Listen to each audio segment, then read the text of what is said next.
গোপন সংবাদের ভিত্তিতে জানা যায়, সুন্দরবনের দুর্ধর্ষ ডাকাত করিম শরীফ বাহিনী তাদের গোপন আস্তানায় 16টি নৌকা সহ 33 জন জেলেকে জিম্মি করে রেখেছে।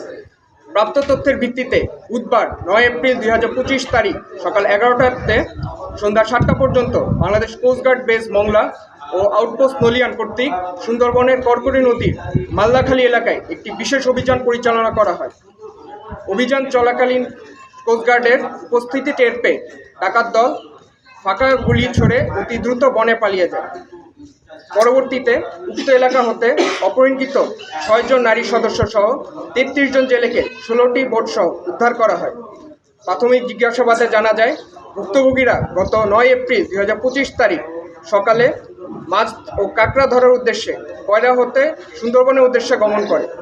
পরবর্তীতে ডাকাত করিম শরীফ বাহিনী তাদের জিম্মি করে প্রতিজনের নিকট 10,000 টাকা করে মুক্তিপণ দাবি করে। উদ্ধারকৃতদের কোস্টগার্ড স্টেশন কয়রাতে নিয়ে এসে প্রাথমিক চিকিৎসা ও প্রয়োজনীয় খাবার প্রদান করা হয়। তারা সকলেই খুলনা জেলার কয়রা থানার বাসিন্দা। বোটসহ তাদের পরিবারের নিকট হস্তান্তরের কার্যক্রম প্রক্রিয়াধীন রয়েছে।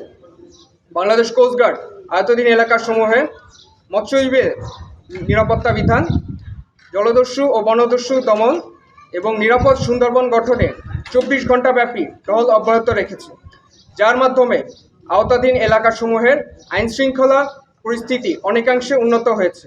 এরূপ কার্যক্রম ভবিষ্যতে অব্যাহত থাকবে। ধন্যবাদ।